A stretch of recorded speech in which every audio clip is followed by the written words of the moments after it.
Sir, yeah, I have a question to both of you. Actually, it's not like a question. I have just a simple doubt.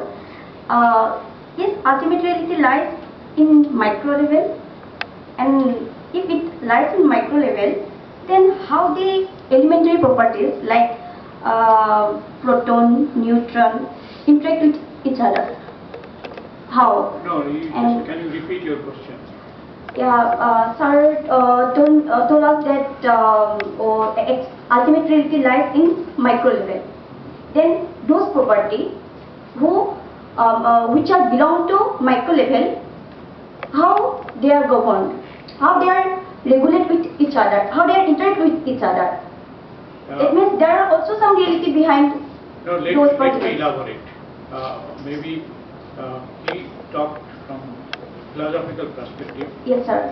What you are asking, the precise question is that even macroscopic object, say superconductivity, Yes, sir. liquid helium, Yeah. their behavior can be only explained with the help of quantum theory. So even being a macroscopic object, you need quantum theory. And Tony Leggett, who won Nobel Prize just a couple of years before, he developed a theory called macroscopic quantum theory. But still it is in the process. But it's a very fascinating area, whether all classical property, we say within 4 classical property, that can be covered by the quantum property. Only we have few examples yet and few theory, not universally it's possible to consider that.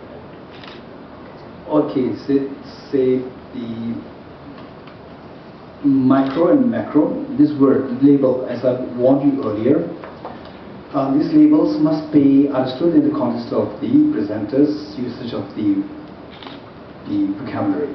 So the micro, in this sense, if you could remember so well, say even the elementary particles, how they behave, the same elementary particles can be seen from 2 different perspectives. One from the conventional perspective and the other from the ultimate analysis perspective. There are 2 ways of seeing. Every phenomena can be seen from 2 different perspectives. So, the moment you talk about how the particles they interact with each other, Yes, on the macro level, the moment you talk about that, you're already touching the conventional perspective. From the conventional perspective, the things operate the way we see them. The way we see them, meaning that say for example, H2O, you take out the oxygen, it becomes hydrogen, just single hydrogen, right? So this is how the sub-elemental particles they behave.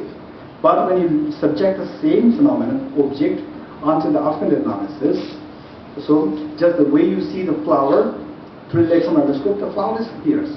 Likewise, the same phenomena, how the element particles they interact with each other. You subject them to ultimate analysis, even this phenomenon will dissolve.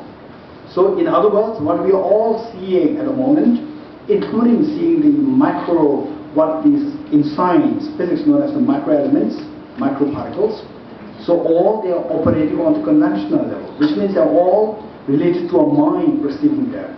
Independent of the mind perceiving them what is really there, from the object side, objectively it is empty.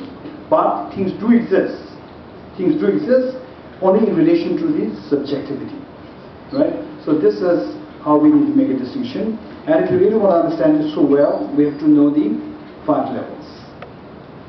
My one question to Geshe-la.